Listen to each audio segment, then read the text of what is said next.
Hi, welcome to Campervan Parts UK. I'm going to show you the fitting of a rear curtain. A lot of people get this wrong, so I thought it would be useful to show this in real time. The end of the rail has a slope. This is the bit to face inside the vehicle. And the curves on the end are to curve in at the end. Now this is a T6, so this is actually a really good one to show you. The T6 and T6.1 are both the same, so it does need a little bit of manipulation, but as you'll see, we're going to fit this very quickly and easily just by basically putting it into the center. What I'm going to do is I'm going to push it up gently in order to give the two screw mount points. So, that one hasn't marked as well. So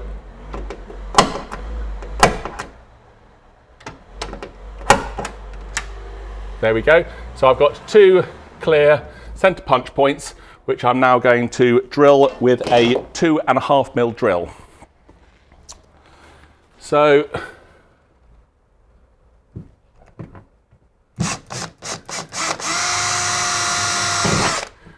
after I've done this, I'm going to get the two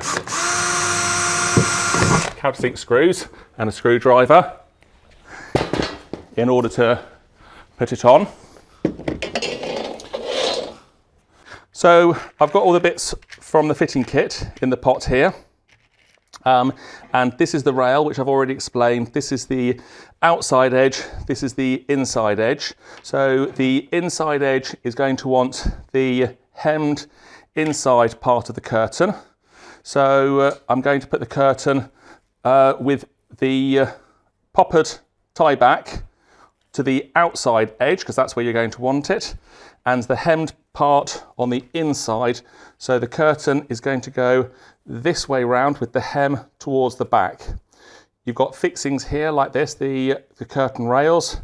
They just need to be fitted into the rail. There's lots of these to find and put on.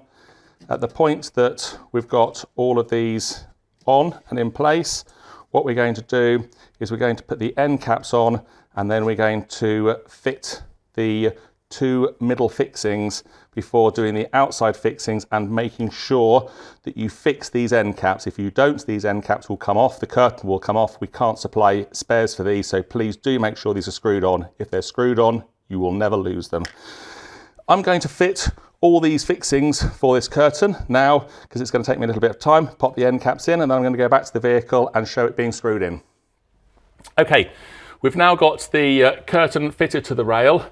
The slope of the rail is going to be facing into the vehicle, so that's actually on the outside edge. The inside of the curtain is what you're going to be seeing as it's hanging here, because once it's fitted, that will obviously be facing towards the back.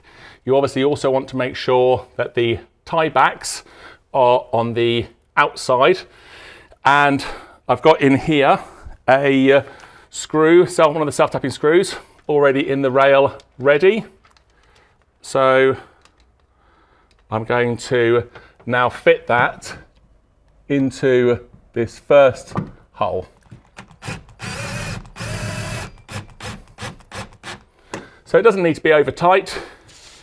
What I'm going to do is I'm going to do the same thing on this side. Then what I'm going to do is I'm going to drill and do the outside fixings. And as said, I'm not going to forget to do the outside end caps, otherwise you will lose them. So it's not difficult now.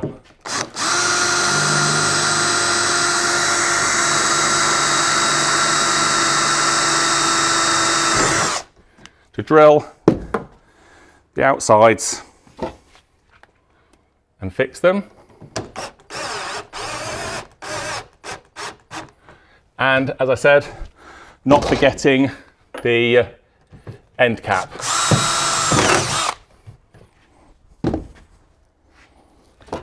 So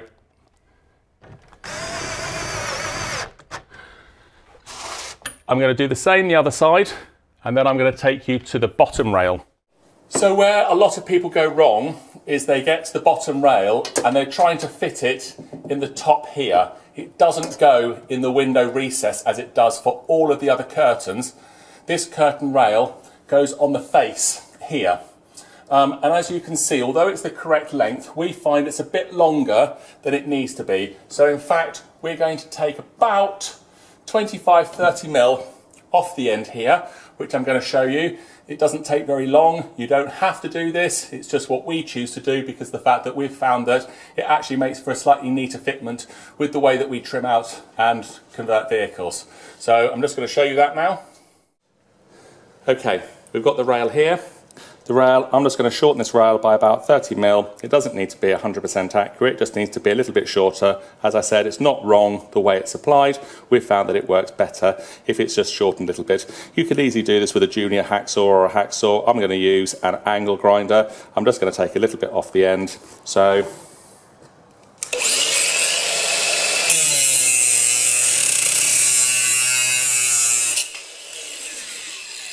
just make sure, obviously, you're grinding aluminium, make sure that you've got safety equipment on and make sure you've got goggles and things. I'm going to turn it upside down. I am just going to take these burrs off.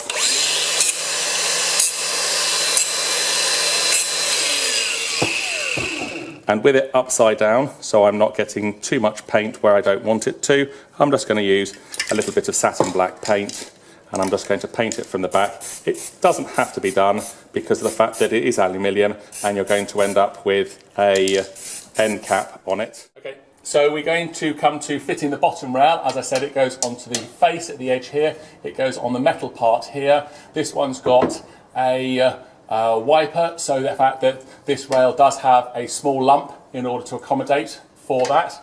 It's a case of positioning it centrally from side to side. I'm going to put a fixing in at this point here. So I've got a nice centre punch hole there. I'm going to just pilot it with the same pilot size as I had before. And then I'm going to get one fixing in to this one before I choose to continue piloting and continuing along the rail. I'm going to do all of these fittings. So just pop the rail into place. Once that one's in, we can carry on. So we're going to continue putting the fixings in. I'm actually going to choose to do the fixings on this side first. So let me just pop another one in here.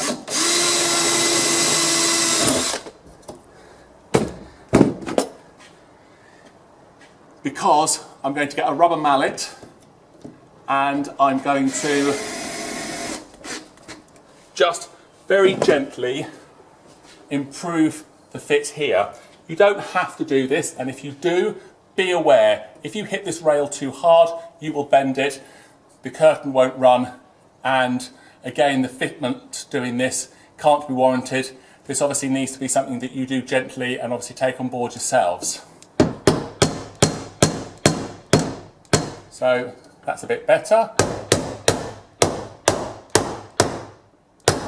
So it doesn't need an awful lot. It doesn't need to be millimetre perfect. I haven't damaged any of the rail here. I'm then going to come and I'm going to pilot the hole at the other side.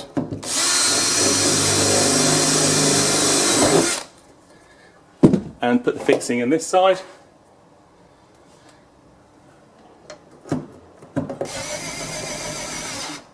I've got one more to do here, then we're going to feed the curtain in and put the two end caps in. So,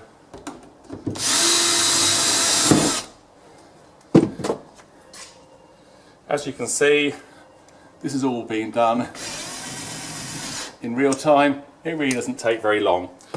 So now, what I'm wanting to do is I'm wanting to get this curtain, stretch it, and put all of the curtain runners into place, which you don't need to watch me do every one for, and then I'll put the end cap into place and I'll show you the fitting of the end of the rail in a moment. Okay, we've put the curtain in. It hasn't taken more than a minute or two to do that. It's really very easy. You need to remember to put the end cap into place and I'm going to close this gap up just by a couple of little taps with the hammer. Doesn't need to be all the way up, because by the time I've piloted this, it's going to pull itself up with the self-tapping screw. So don't over tighten them. It's easy to overcook them and pull them all the way through. Once you've done that, it's a case of looking at where the poppers come. The poppers go into the recess here. Bear in mind that obviously the rubber of your vehicle sits around this edge here, so the popper wants to go on the inside here. I'm just going to mark roughly where it needs to go. Centre punch. I'm going to pilot that hole.